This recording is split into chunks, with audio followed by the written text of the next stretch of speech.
Hello, and welcome to HealthWise, a show which aims to create more awareness about some of the common illnesses that affect many of us. I'm your host, George Yantha. Today we will be talking about healthier living and some tips on how to achieve that. Now, I am not a medical expert, but as a kidney pancreas transplant patient and a diabetic, I've been trying to eat and live healthier now for many years.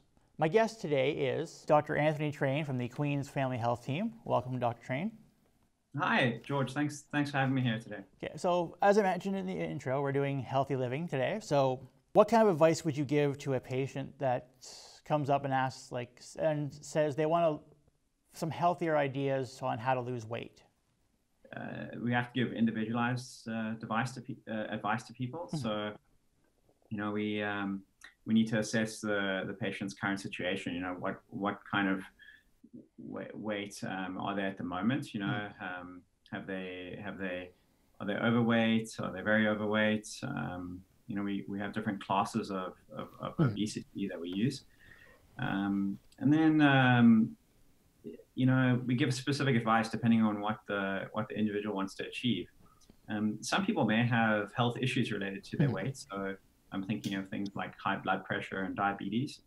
And those conditions can be treated with weight loss and a change in diet.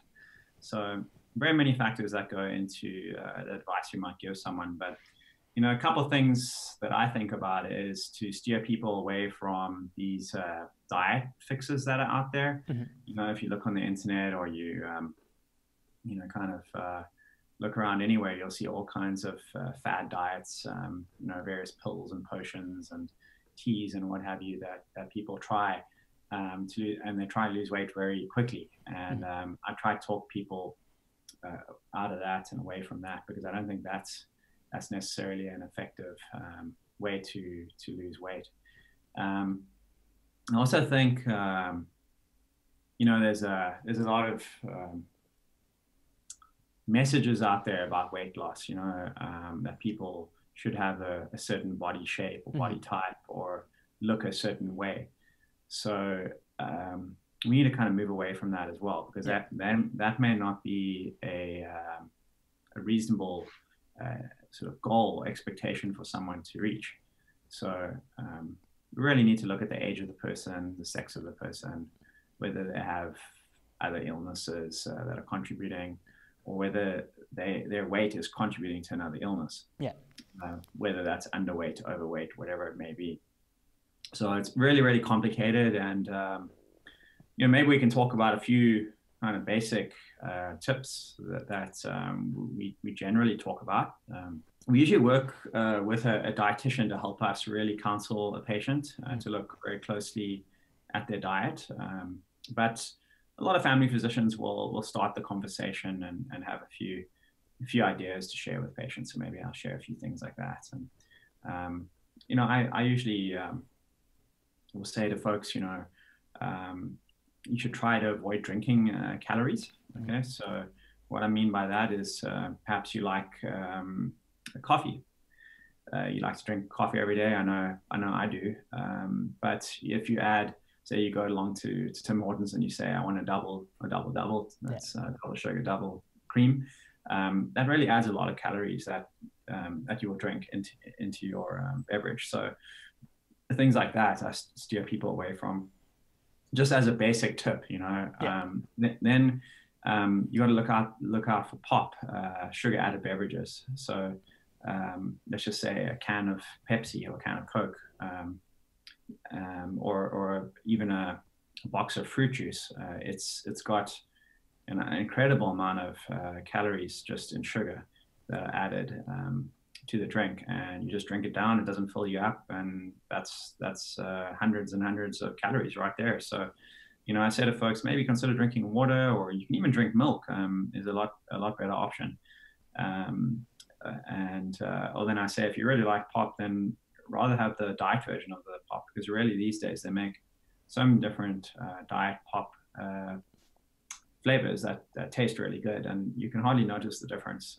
I myself, I can't remember when last I drank a regular Coke or Pepsi. I do like that kind of drink, but I always have the diet version, which has got zero calories in it. So I prefer that. And I definitely drink water every day as well, which I also recommend that people consider having that instead of any kind of beverage.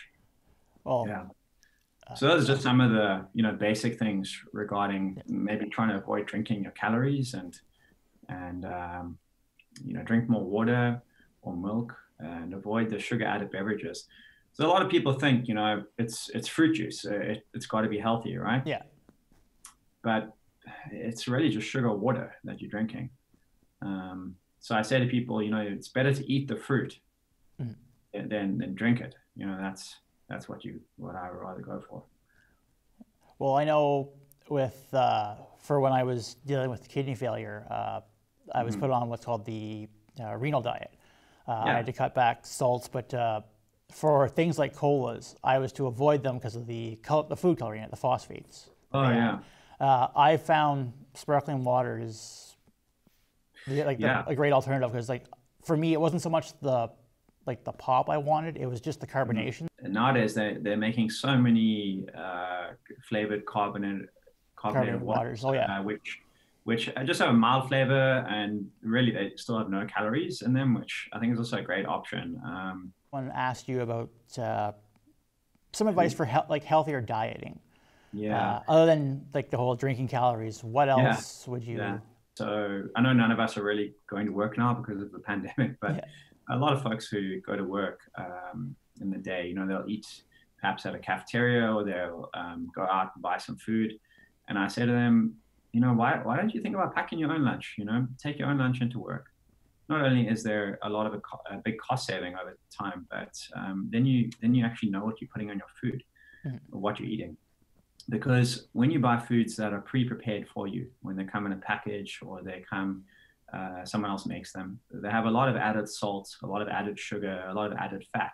So you don't know what's going into the food, and that often has detrimental effects for the person. So in terms of the calories, the salt that's added, which can have negative effects on your health, all those things. Often it tastes really good, but I say, what I do is I pack my own. I take a little cooler box into work every day, and it's got a few basic things in, some nuts, a fruit, and sometimes I eat crackers with it, some basic kind of crackers, and maybe a little cheese in it too. Just simple foods that are very basic. They're not prepared. I don't need to do much. I don't need to cook them, and that satisfies me for half a day. So I say pack your own lunch. It's a lot cheaper. It's a lot healthier for you. You save money. It's got health benefits, and you eat more fruits and vegetables that way too. So that's a big one, because when food is pre-prepared, it's in a package, and you're just heating it up in a microwave. It's made in a factory. You got no idea how much salt is in there, fat and sugar. That's often just added in. So it's unregulated. The manufacturers salt is really, really cheap, and people like the taste of it. So they add it in to all kinds of foods, and you don't know what you're getting, because you would never, if you had a salt shaker at home, you would never add that much salt into your food. You would think it's crazy. I myself like spices and chilies and things like that, so I often use those to add flavor to my food, and they're healthy for you. They don't have all these issues like salt does, for example. Yeah. All right. So we just need to take a quick break, and then when we come back, we'll talk more about healthy living with Dr. Train. Stay tuned.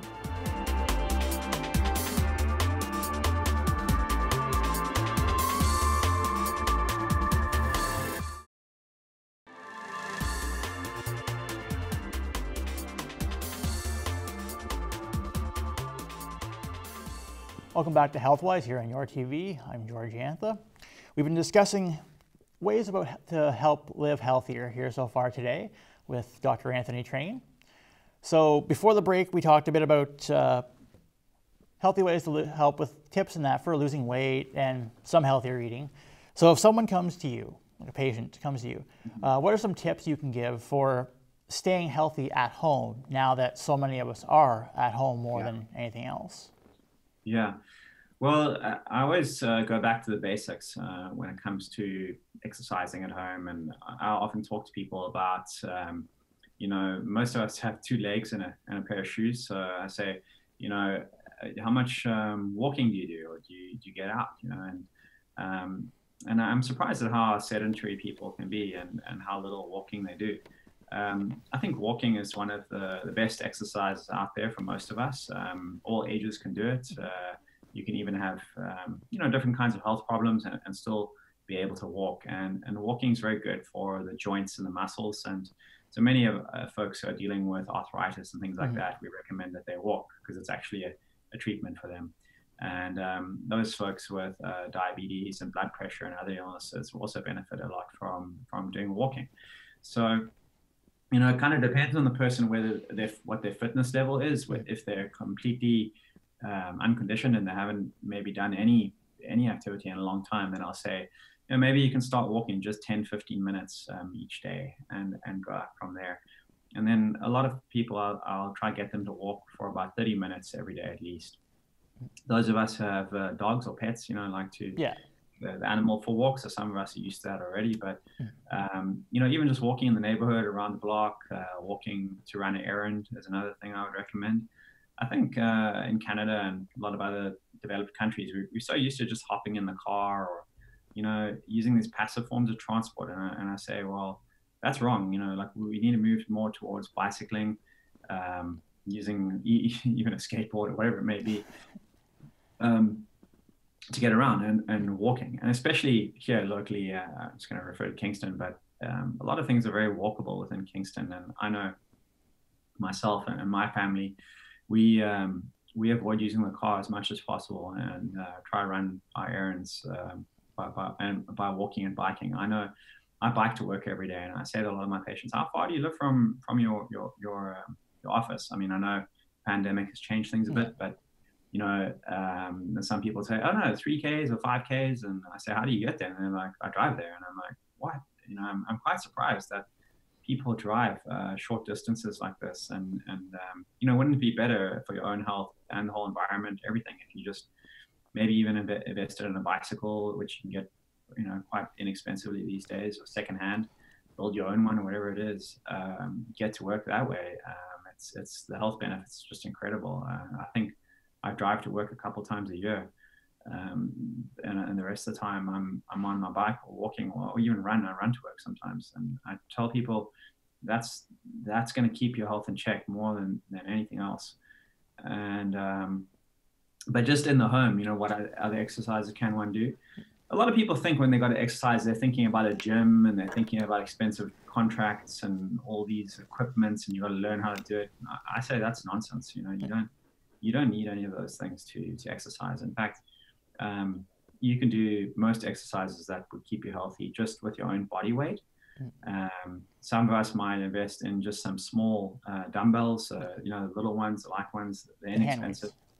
Hand weights, those kinds of things. You get resistance bands as well. Have you seen those? They come in different resistances, and they're very useful. You can put them around an object and pull on them, or put a stand on them and pull them up. Many ways to use them. I often refer people just to YouTube videos or some websites that just have pictures of people doing the exercises, and sometimes I print that out for someone and say, why don't you look at this? And if you do this 15 minutes a day, or commit to doing some kind of exercise at least for 15 to 30 minutes, then you will see benefits actually in a very short amount of time. So I'm focused on the active transport, getting around by your own steam, and then doing basic exercises in the home.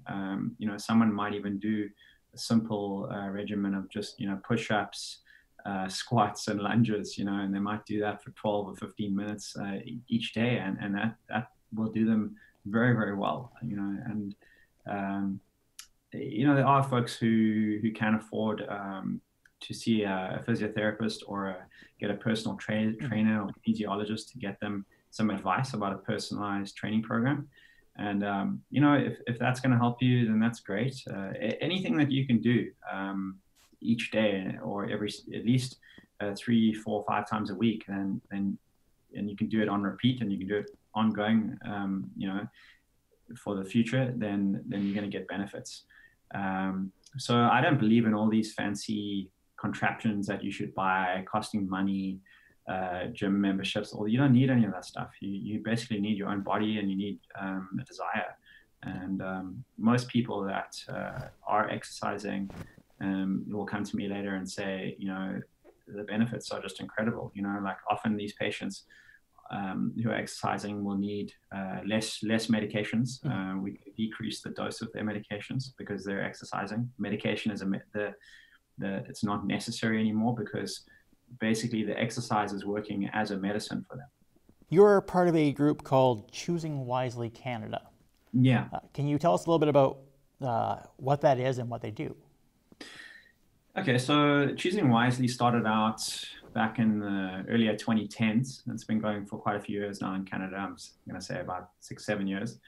And it came out of the United States, where it initially started, and then we developed a Canadian version over here.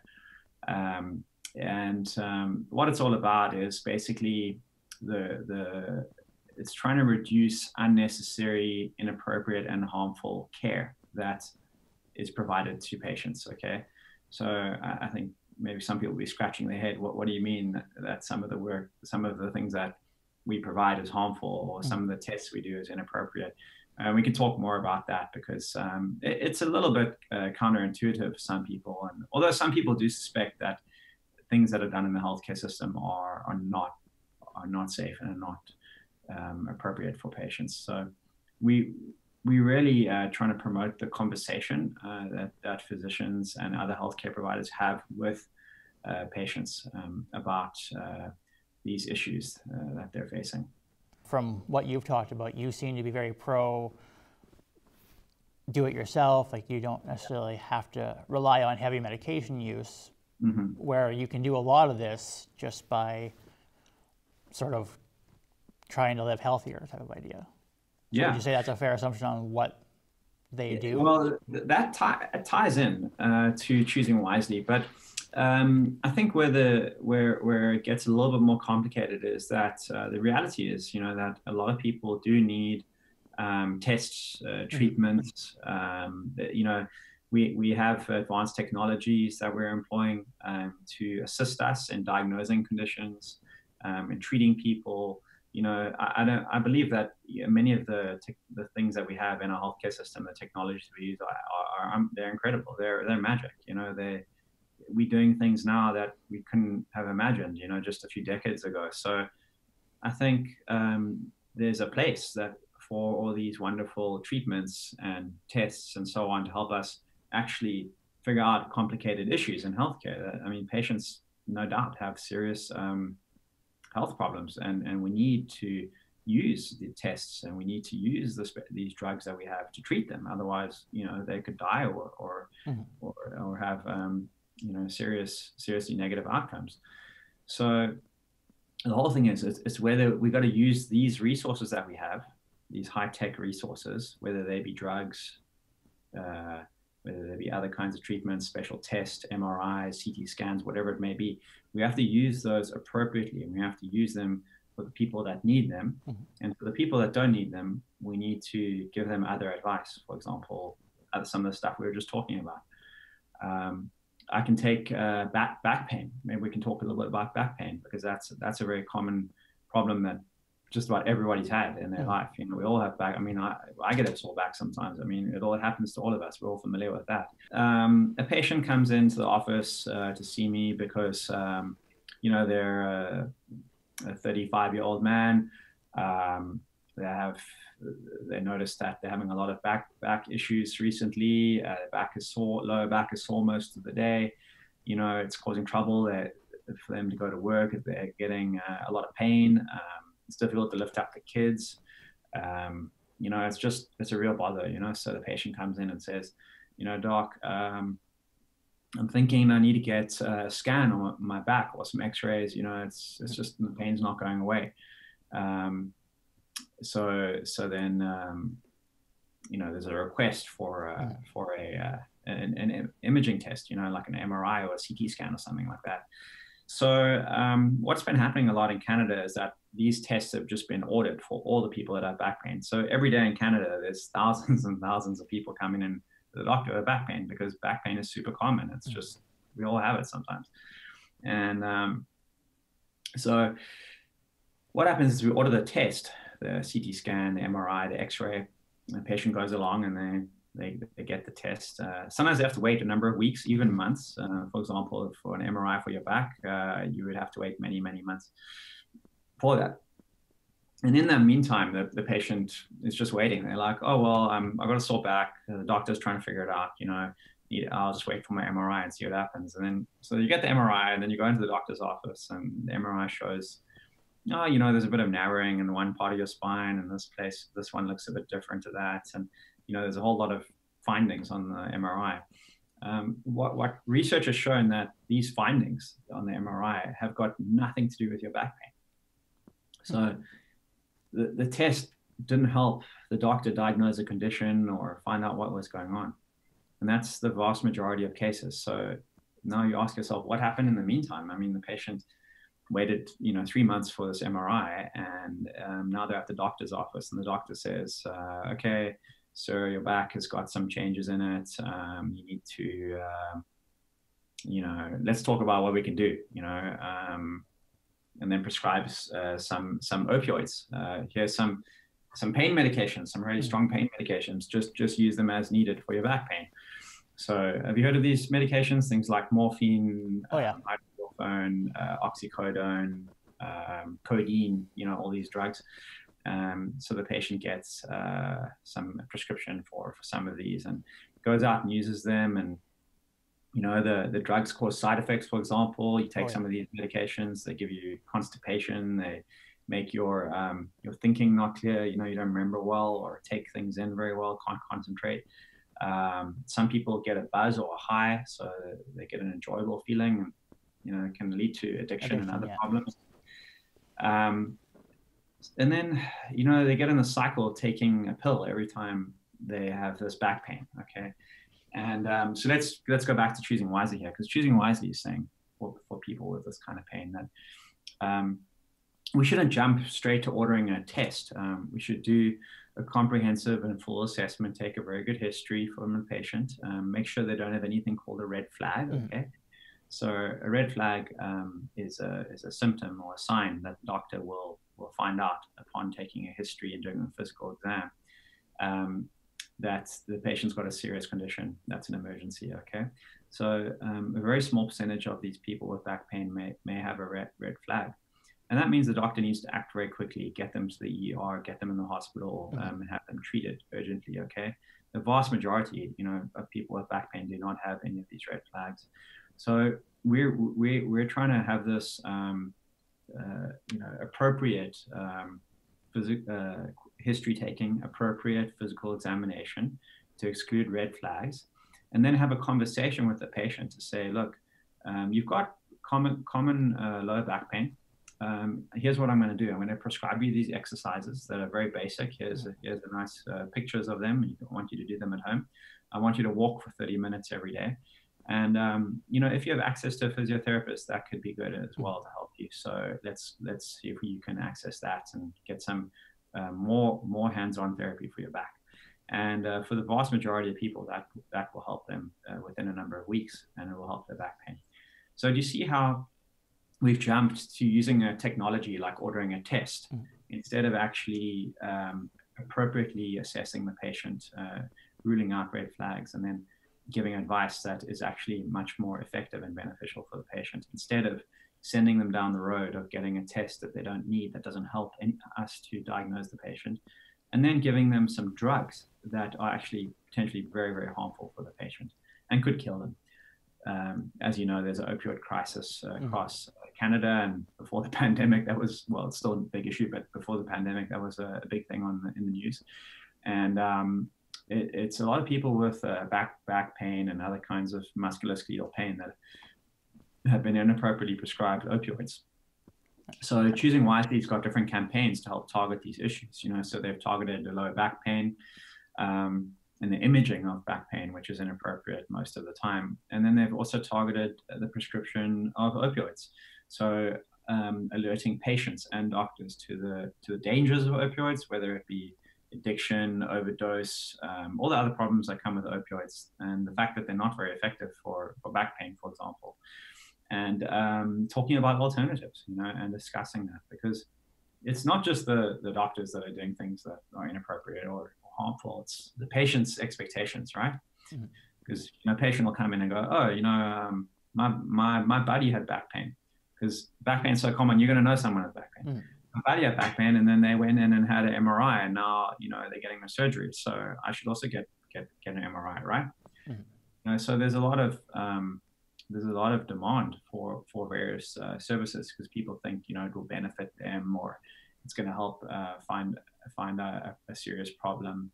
And it's quite challenging to have those conversations with patients in a productive way, because I think doctors and other healthcare providers, they want to get along well with the patient, and have a good relationship and not disappoint them. So when a patient comes in and says, "Doc, I need this," it's quite tough to say, "Hey, hang on, so I don't think you need that. Actually, I think you need something else." That's quite a nuanced conversation, right? So we're trying to teach. I teach medical learners and residents on a daily basis, and we're trying to teach them about having this conversation with their patients in a productive way, where everyone leaves the room saying that felt good, because we're dealing with expectations every day as well. All right. Well, unfortunately, that's all the time we have for this show. Right. And I want to thank you very much for taking the time out of your schedule to sit down with us and talk about healthy living. Thank you. And I want to thank everybody for watching, and we'll see you next time.